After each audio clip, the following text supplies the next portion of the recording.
Hello students, welcome again. Our topic is treatment of closing stock in trial balance. ठीक है, हम अपना trial balance and error वाला chapter कर रहे हैं और उसमें अभी हम करने जा रहे हैं कि क्लोजिंग स्टॉक का ट्रीटमेंट हमें ट्रायल बैलेंस में किस तरह किया जाता है।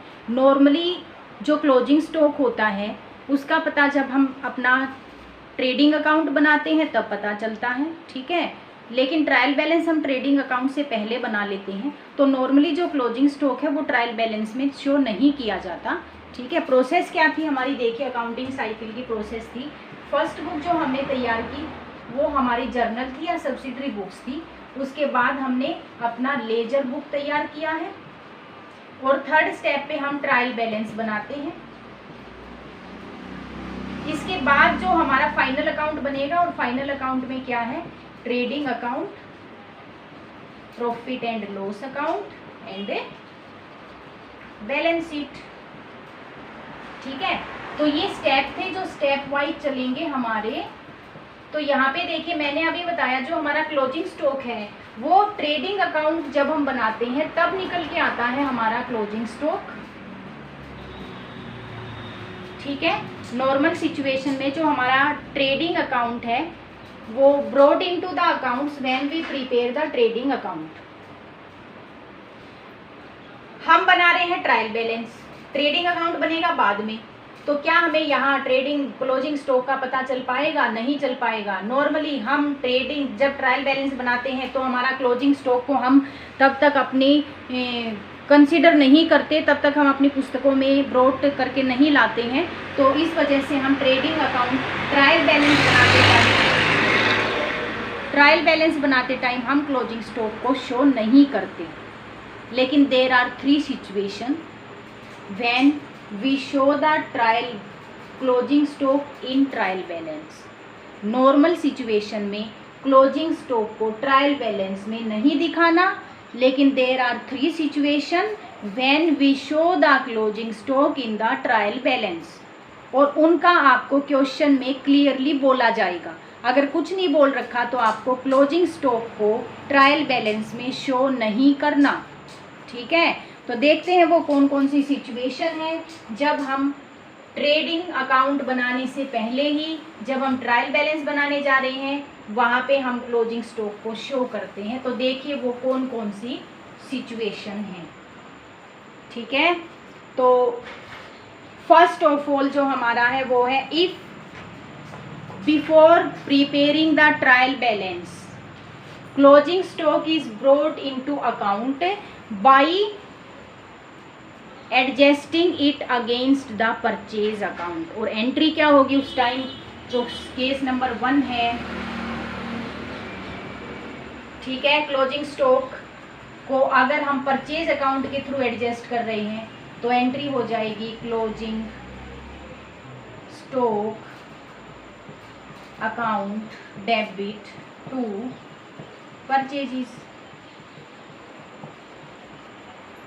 क्लोजिंग स्टॉक क्या होता है? क्लोजिंग स्टॉक हमारा वो स्टॉक होता है जो अनसोल्ड रह जाता है at the end of the year.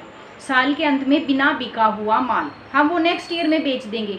अब वो जो क्लोजिंग स्टॉक आया कैसे, हमने परचेजेस की थी, तो इसका मतलब परचेजेस को अब हम कम कर रहे हैं, इसका कुछ पार्ट हमारा क्लोजिंग स्टॉक रह गया है, वो नहीं बिक पाया है, अनसोल्ड है। इसलिए मैंने एडजस्टमेंट एंट्री में क्या एंट्री की है, closing stock account debit to purchases account, ठीक है। तो फर्स्ट तो केस ये है, अगर हम परचेजेस के द्वारा क्लोजिंग स्टॉक को हम अपनी पुस्तकों में लेके आ चुके हैं तो ट्रायल बैलेंस में आप शो करोगे। अब हमारा क्लोजिंग स्टॉक है वो ट्रायल बैलेंस में शो होगा और क्लोजिंग स्टॉक डेबिट होता है।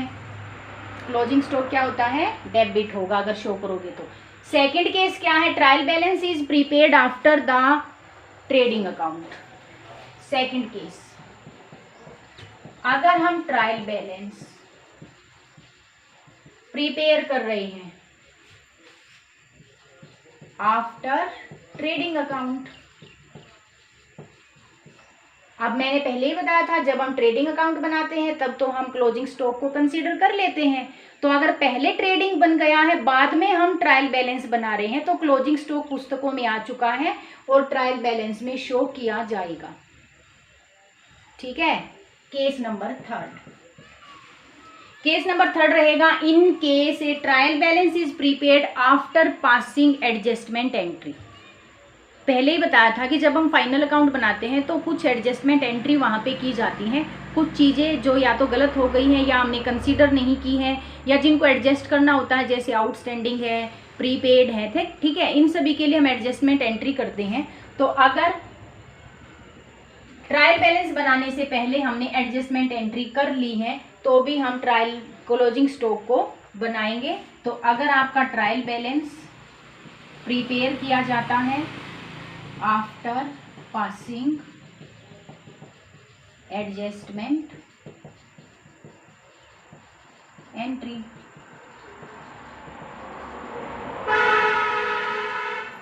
अगर आपने ट्रायल बैलेंस प्रिपेयर किया है एडजस्टमेंट एंट्री पास करने के बाद, तो भी आपका क्लोजिंग स्टॉक ट्रायल बैलेंस में आएगा, क्योंकि हमने एडजस्टमेंट एंट्री के द्वारा अपने क्लोजिंग स्टॉक को कंसीडर कर लिया है। उसके बाद हम बना रहे हैं ट्रायल बैलेंस, तो क्लोजिंग स्टॉक दिखाया जाएगा। There are 3 situation when we show the closing stock in trial balance, only 3 situation, otherwise we don't show the closing stock in trial balance.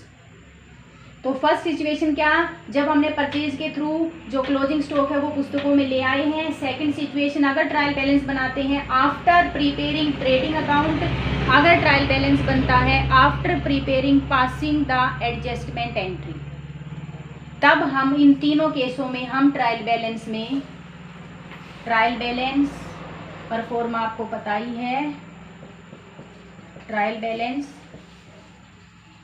इन तीनों केसों में हम क्लोजिंग स्टॉक को शो करेंगे, हम क्लोजिंग स्टॉक को शो करेंगे। अगर एडजस्टेड नहीं है, अगर क्वेश्चन में आपको दे रखा है closing stock not adjusted, closing stock not adjusted अगर आपको दे रखा है तो शो नहीं करना, ठीक है। तो चलते हैं, नॉर्मली हम शो करते ही नहीं हैं अपने ट्रायल बैलेंस में क्लोजिंग स्टॉक को। ये 3 सिचुएशन अगर होंगी तो क्वेश्चन में आपको स्पेशल बोला जाएगा, कुछ नहीं बोल रखा तो नहीं दिखाना, ठीक है, कुछ भी नहीं बोल रखा तो आपको नहीं दिखाना। एक क्वेश्चन कर लेते हैं ट्रायल बैलेंस का, ठीक है। चलिए, ट्रायल बैलेंस का परफॉर्मा,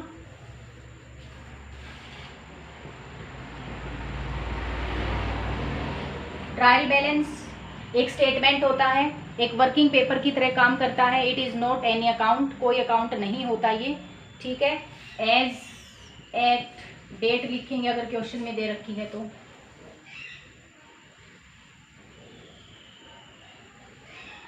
अमाउंट के देयर आर 2 कॉलम। फर्स्ट है आपका नेम ऑफ द अकाउंट्स, लिखेंगे हम यहाँ पे,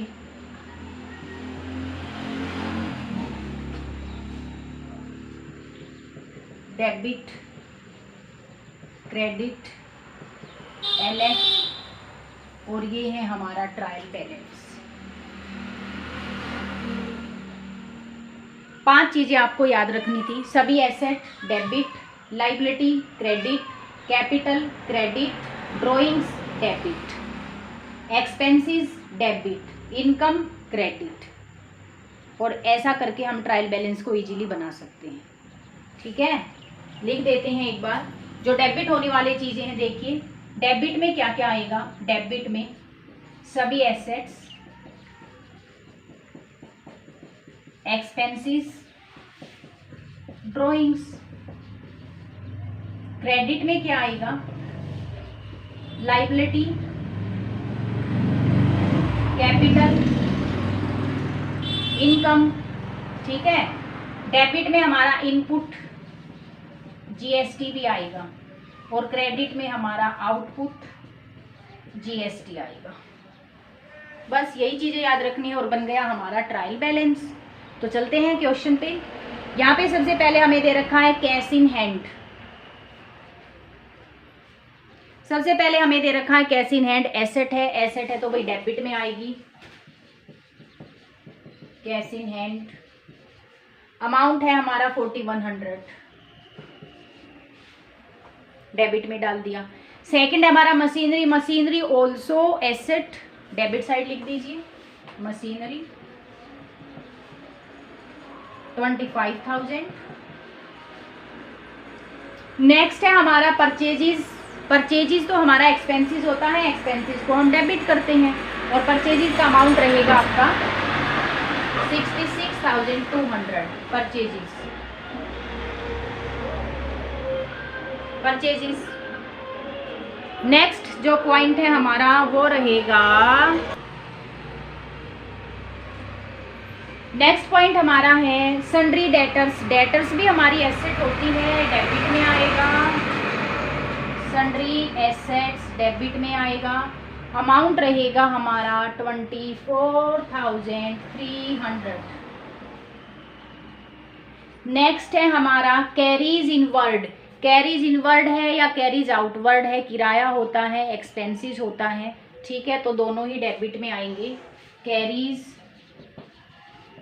इनवर्ड परचेजेस के टाइम होता है और कैरीज आउटवर्ड सेल के टाइम होता है, ठीक है।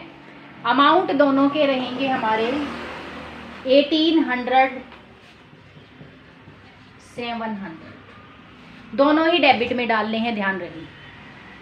नेक्स्ट है हमारा वेजेस। वेजेस ऑल्सो एक्सपेंसेस और एक्सपेंसेस होते हैं डेबिट। अमाउंट रहेगा हमारा 17,500। नेक्स्ट पॉइंट हमारा rent and wages also expenses और ये है हमारे 5,300। Rent and taxes. Next point है हमारा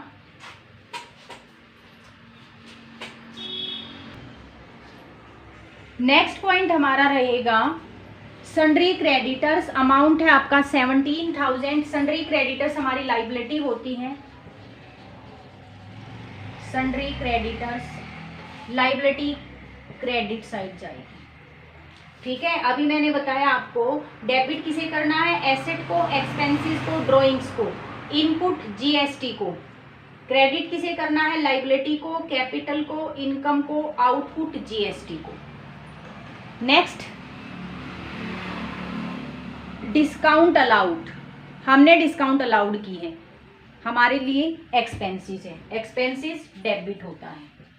डिस्काउंट अलाउड तो डेबिट में डाल दीजिए और डिस्काउंट अलाउड का अमाउंट है आपका 1200। नेक्स्ट पॉइंट है हमारा rent. Return outward. Return outward कौन सी रिटर्न है, सेल रिटर्न है या परचेज रिटर्न है। आउटवर्ड का मतलब रिटर्न होके संस्था से बाहर गया है, इसका मतलब परचेज रिटर्न है। जब हम परचेज रिटर्न करते हैं तो संस्था से माल बाहर जाता है, आउटवर्ड होता है, तो रिटर्न आउटवर्ड हमारी परचेज रिटर्न है और परचेज रिटर्न क्रेडिट होती है। तो परचेज रिटर्न का अमाउंट है 2400। ये जो नाम दे रखा वही लिखेंगे हम, रिटर्न आउटवर्ड।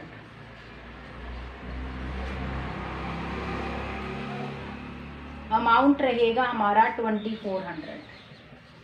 ये परचेज रिटर्न है और क्रेडिट होती है परचेज रिटर्न। नेक्स्ट है रिटर्न इनवर्ड। रिटर्न होके माल वापस हमारे पास आया है, क्या हमने सेल किया था, yes, that is sale return. तो रिटर्न इनवर्ड।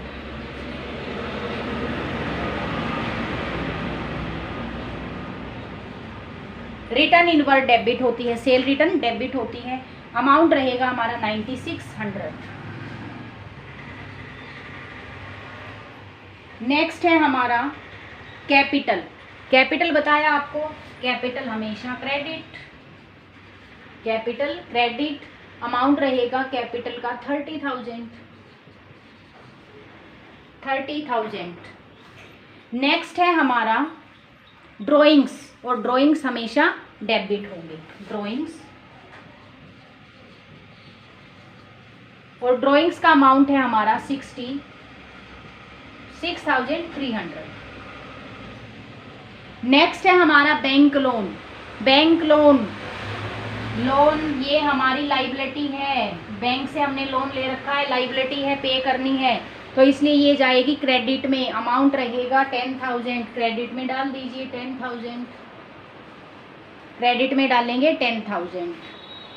नेक्स्ट है इंटरेस्ट ऑन लोन। ध्यान दीजिए, इस लोन पे इंटरेस्ट है, इंटरेस्ट ऑन लोन। अब इस लोन पे इंटरेस्ट है, ये तो हमारे लिए एक्सपेंसेस हुआ, और एक्सपेंसेस तो डेबिट होते हैं। अमाउंट रहेगा हमारा 1500। अमाउंट क्या रहेगा हमारा 1500। तो नीचे दिखाई नहीं दे रहा है, तो मैं एक बार ऊपर एडजस्ट कर लेते हैं। इंटरेस्ट ऑन लोन, जहाँ कहीं जगह मिल रही है मैं वहीं लिख रही हूँ 1500। ध्यान दीजिए, लोन तो आता है क्रेडिट में, और लोन के ऊपर जो इंटरेस्ट होता है वो एक्सपेंसेस होता है, वो आता है डेबिट में। इंटरेस्ट ऑन लोन डेबिट, और लोन लाइबिलिटी होता है तो क्रेडिट। उसके बाद हमारा पॉइंट है ओपनिंग स्टॉक। ओपनिंग स्टॉक तो हमेशा दिखाया ही जाता है।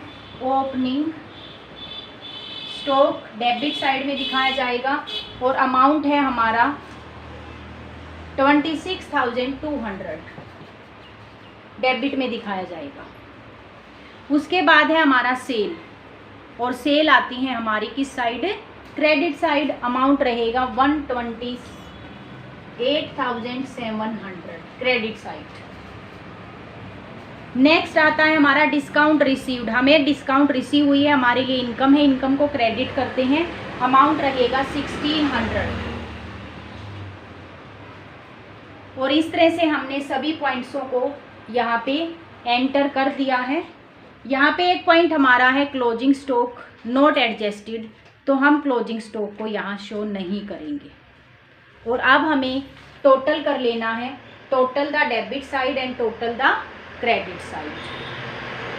और इस तरह से हमारा जो डेबिट और क्रेडिट का टोटल अमाउंट आएगा वो आएगा इक्वल। तो मेन चीज़ें तो आपको यही ध्यान रखनी है कि किन चीज़ों को हम डेबिट करते हैं एंड किन चीज़ों को हम क्रेडिट करते हैं। और उसके बाद हमें कर लेना है क्या, टोटल। और टोटल रहता है हमारा नॉर्मल सिचुएशन में इक्वल। ठीक है, अगर कोई एरर है आगे हम करेंगे, उस सिचुएशन में हमारा ट्रायल बैलेंस इक्वल नहीं रहेगा। तो आज के लिए इतना ही। मेन हमारा क्लोजिंग स्टॉक का पॉइंट था। केवल 3 सिचुएशन में दिखाया जाता है क्लोजिंग स्टॉक। फर्स्ट, अगर परचेजेज अकाउंट के थ्रू हम उन्हें कंसीडर कर लेते हैं अकाउंट में। सेकंड, अगर हम ट्रेडिंग अकाउंट बनाने के बाद ट्रायल बैलेंस बनाते हैं। और थर्ड, अगर हम ट्रायल बैलेंस बनाने से पहले एडजस्टमेंट एंट्री पास कर चुके हैं। Only 3 situation when closing stock is shown in द ट्रायल balance, otherwise closing stock does not show in द ट्रायल बैलेंस, नहीं दिखाया जाता।